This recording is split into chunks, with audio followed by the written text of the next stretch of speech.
Salam əziz abituriyentlər, adjektiv izah edirəm, diqqətlə qulaq asaq. Təbii ki, dərəcələri düşür, dərəcələri vacibdir, fikir verək dərəcələrinə.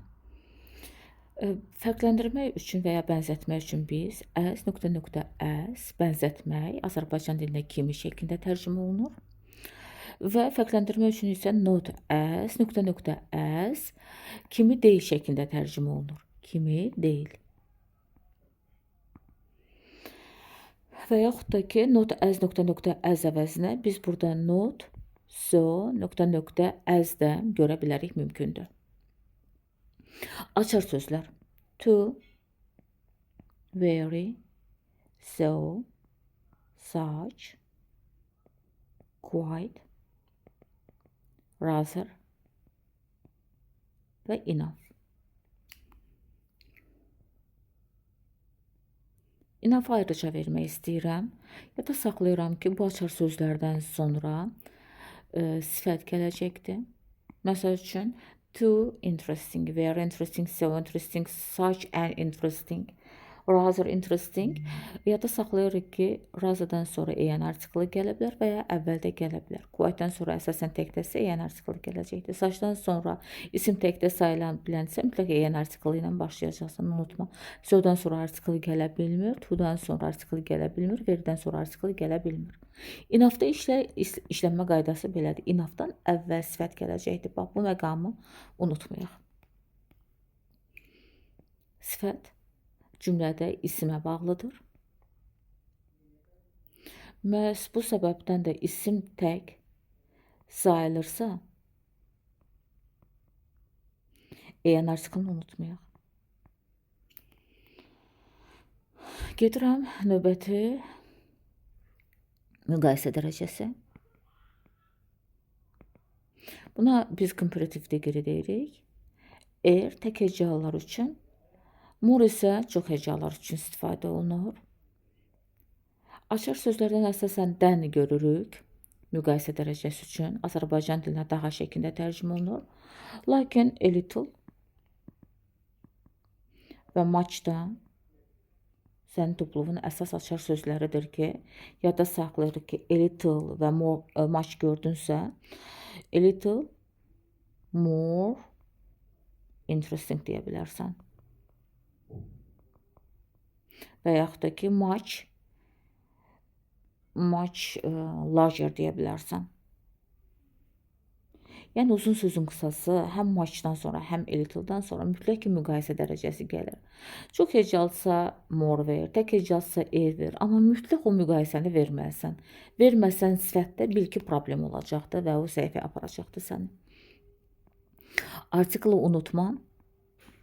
Müqayisə dərəcədə də sən artikldan rahatlıqla istifadə edə bilərsən. Example versəm deyirəm ki, I want a more interesting book. Cümlə belə saxlaya bilərəm. Cümlə tərcüməyə gedibdir və mən sənə deyirəm ki, mən daha maraqlı bir kitab istəyirəm. Bax, burada kitaba görədir. Kitab təkdə sayıla biləndə mütləq gedəcəkdir. Davamı gətirə bilərəm, bəli, gətirirəm. Then this one. Və yaxud da ki, much more da deyə bilərəm. Much'ı da buraya əlavə etmək mümkündür. Dərəcəsini sadəcə artırıram. Və salam. Bu qədər sadə. Diqqətli olaq. Və gedirəm üstünlük dərəcəsinə.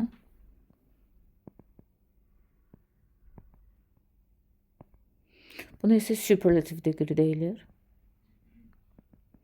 Superlative degree-də isə tək hecalılarda the best, çox hecalarda isə the most olduğunu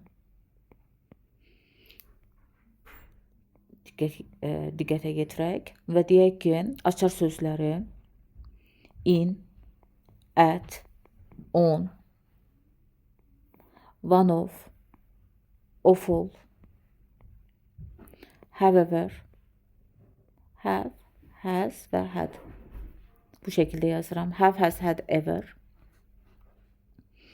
Among Bunlar açar sözlərdir ki, hansı ki sifətdə istifadə olunur. Bax, bu sözləri of, all, one of, in, at, on tipli və ya however, however, however tipli görərəmsə, yadımda saxlayıram ki, sifətin üstünlük dərəcəsindən söhbət gedir. Aha. Sifətin üstünlük dərəcəsində Z artiklını unutma. Başa düşməlisən ki, Z artiklı çox vacibdir. Sadəcə olaraq yadda saxla ki, əgər ki həmin o sözdən əvvəl sən apostrof s və yaxud da ki, yəlik əvəzlikləri him, yəlik əvəzlikləri my, your, his, her, is, our, your deyir görmüsənsə, yəni apostrof s apostrofdan sonra və yaxud da ki, yəlik əvəzliklərini bir də deyək hansılardır? My, your, his, her, our, your, their.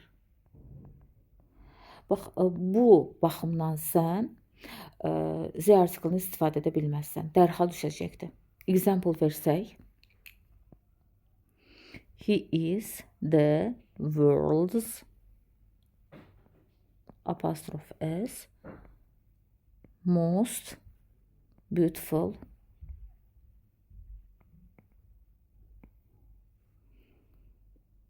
girl. He's the world's most beautiful girl. Burada yəlik hal görürsən. Yəlik haldan sonra artikula artıq ehtiyac yoxdur. He's the world's most beautiful girl deyə bilmərəm. Bu eyni zamanda yəlik əvəzlikləri olsun, o üçün də keçərlidir. The world's olmasın, he is my most favorite və yaxud da ki, most beautiful nə bilim, nə olur olsun. He ilə girl vermişəm, estağfurullah. She is the world's most beautiful girl. Vəssalam, ardıcılıq bu şəkildə də verəcəm. Başa düşdükdə nə demək istədim burada? Yəlik halına sadəcə oraq diqqətlə fikir ver və yəlik əvəzliklərinə fikir ver ki, çünki bəzən salırlar və baxımdan çaşdırıcı məqam yarana bilər.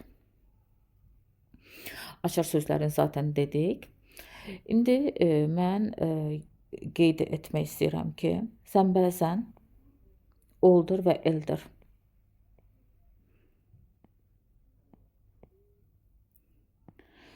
Sən bəzən oldur və eldir görürsən, yadda saxla ki, nöqtələrdən sonra zən gördümsə, istifadə eləyəcəm oldur və nöqtələrdən sonra isim gördünsə, istifadə eləyəcəksən eldir. Demək, nə dedim? Nöqtələrdən sonra zən gəlibsə, istifadə et, oldur. Nöqtələrdən sonra isim gəlibsə, nə isim olursa olsun, fərq yoxdur. Example versəm, deyirəm ki, my elder sister və yaxud da ki, he is older than me.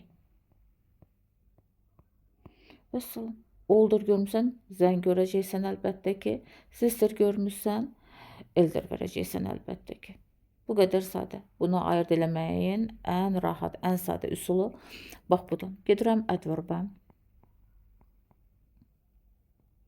Adverb və adjektiv eynidir. Demək olar ki, dərəcələr eynidir. Sadəcə olaraq müəyyən məqamlar var. Yadda saxlayıram ki, adjektiv plus ly bərabərdir adverb. Nə dedik? Adjektiv plus ly bərabərdir adverb. Rahatlıqla bunu ifadə edə bilirikmi? Rahatlıqla ifadə edə bilirik. Heç bir problem yoxdur. Sadəcə olaraq diqqətli olmaq lazımdır. Bu 99% zərflər üçün özünü göstərir. Bax, sifətin üstünə ly gəlirəm, olur adverb. Lakin bəzi sözlər vardır ki, onlar həm sifətlər, həm zərflər. Onlar sadəcə bir neçə dənədirlər. Bir vasitə təşkil etmirlər. Hard, fast, early, long, near, late, long, near, late. Mən sizə deyərdim ki, ən çox düşənlər də məhz bunlar. Bir də hayədə deyək də. Ən çox düşənlər bunlar deyə, bunlardan başqası demək olar ki, düşmür. Bu 1%-də bu həm sifət ola bilir, həm də zərf ola bilər. Təsəvvür edək ki, bu zərfdir. Bu zərfdirsə, təbii ki, bunların qarşısında feil gəlməlidir, doğrudur. Və yaxud da ki, sifətdir. Təbii ki, sifətdən də sonra mütləq isim gəlməlidir ki, mən bilim ki, söhbət nədən gedir. Example versəm, deyirəm ki, this is a fast train. Təbii ki, train sözü gəlibdir və bilirəm ki, isimdir. Gələn fəs əlbəttə ki, onun sifəti olacaqdır, təyin edicisi olacaqdır. Əgər bunu feillə versəm, deyirəm ki, you work faster than me.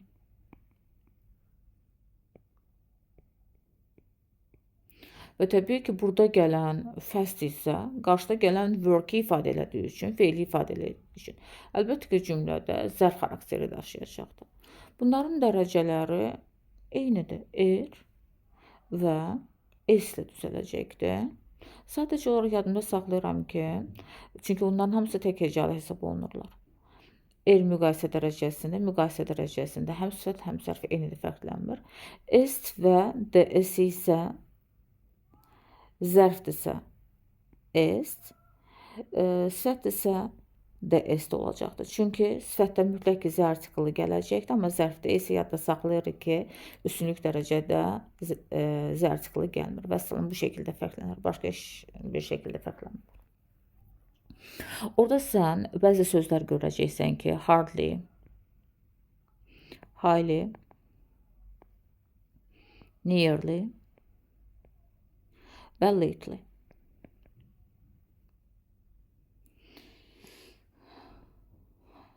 Və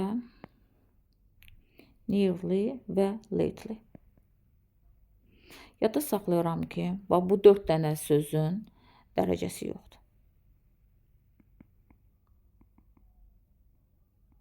Dərəcəsi yoxdur nə deməkdir? Yəni, dərəcəsi yoxdur o deməkdir ki, bu more, most və ya est heç bir təqdirdə qəbul edə bilmirlər bunlar. Hardly zorla, güclə deməkdir. Highly yüksək səviyyədə, nearly təqribən deməkdir. Lately isə son dövrlərdir. Və onların köklərlə heç bir əlaqələri yoxdur. Hard əgər hədsiz dərəcədə mənasını ifadə edirsə, high əgər hündür mənasını ifadə edirsə və ya near əgər yaxın mənasını ifadə edirsə, late gec mənasını ifadə edirsə, lately son dövrlərdə, nearly təqribən, highly yüksək səviyyədə, hardly isə zorla, güclə, çətinliklə mənasını ifadə edir. İnkarı və özündən əvvəl feil tələb edir məhz hardly, özündən sonra deyil.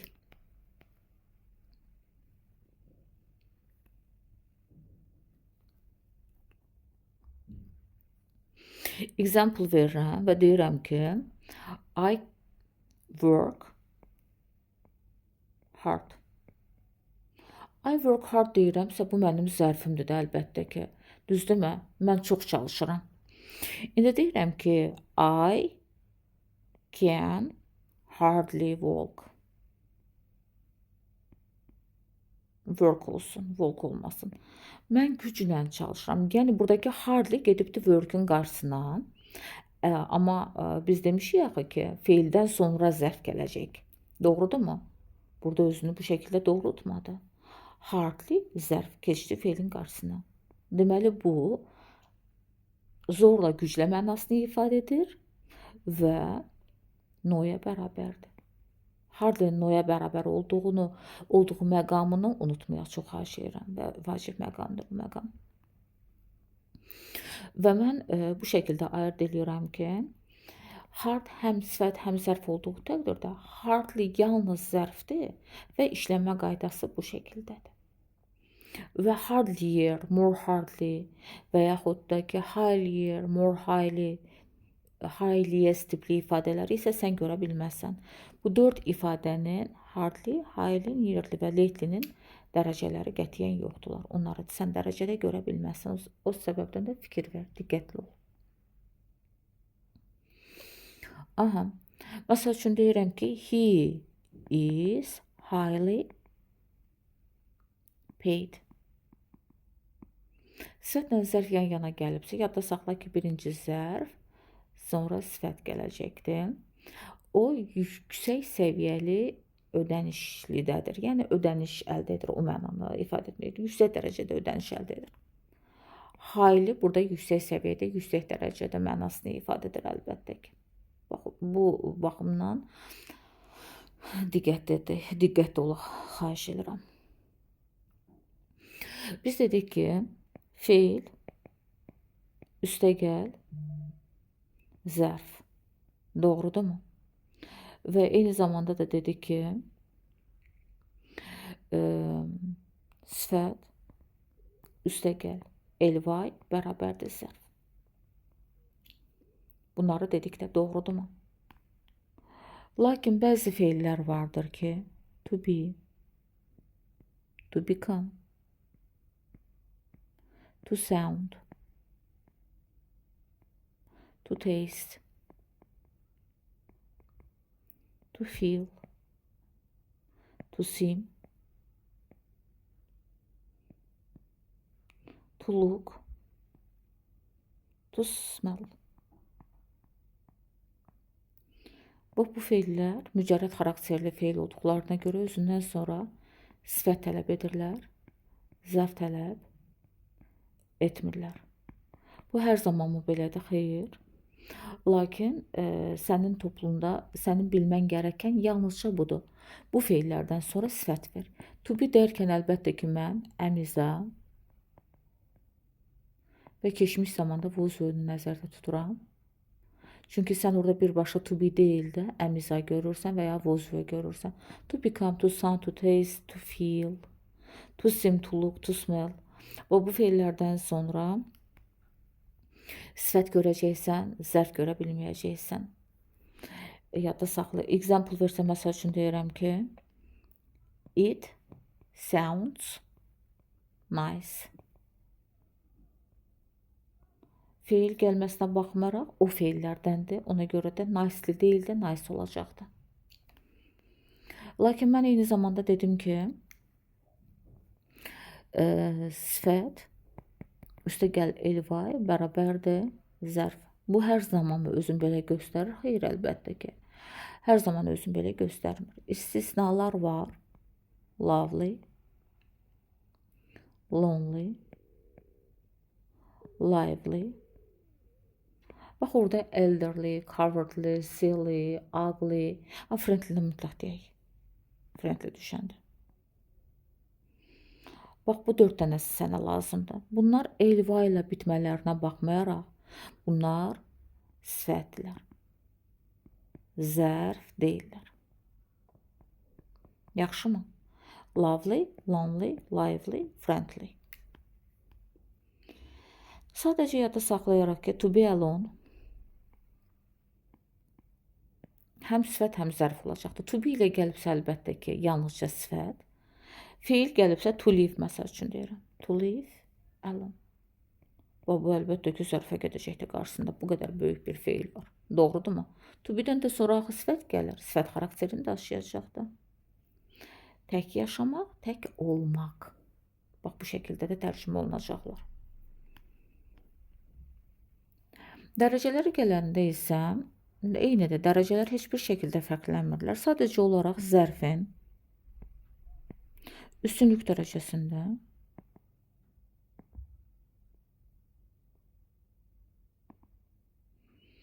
Z düşəcəkdir və salam. Heç bir şəkildə zərfdən istifadə olunmayacaqdır zərfin üstünlük dərəcəsində. Əsas fərq bundan ibarətdir. Başqa fərq odur ki, zərfdə əvvəl feil gəlir.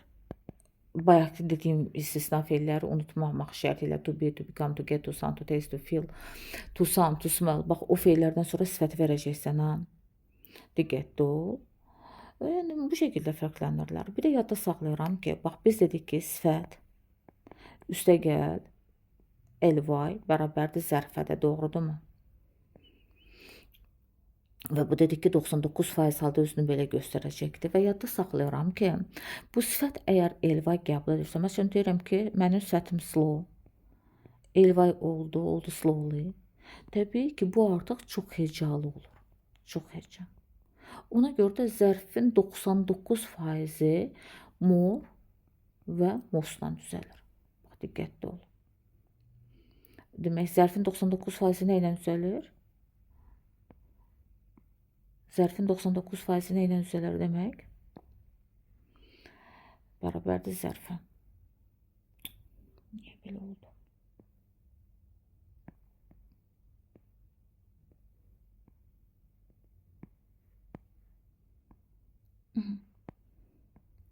Zərfin demək ki 99% düzələcəkdir nə ilə? Zərfin 99% düzələcəkdir more və mostla. Səbəb isə ondan ibarətdir ki, artıq sifətdən üstünə mən ly gələndə artıq çox hecalıya çevrilir. Çox hecalı üçün də təbii ki, moredan mostdan istifadə edəcəksən. Məsələn, slowly, more slowly deyirəm. More slowly və yaxud da ki, most slowly deyəcəm. Sadəcə zərfdə üstünlük dərəcədə z artiklı yoxdur, sifətdən fərqli olaraqdan. Müqayisə dərəcəsi, adi dərəcəsi eynidir. Düşünürəm ki, mən sifətlə zərfə aid olan bütün vacib məqamlara çatdırmış oldum. Diqqətli olaq, qaydanı birinci oxuyaq, izaha baxaq. Sifətlə zərf YouTube izahına mütləq baxaq və o şəkildə də materialımızı əlimizdə mükəmməlləşdirək. Hər kəsə uğurlar.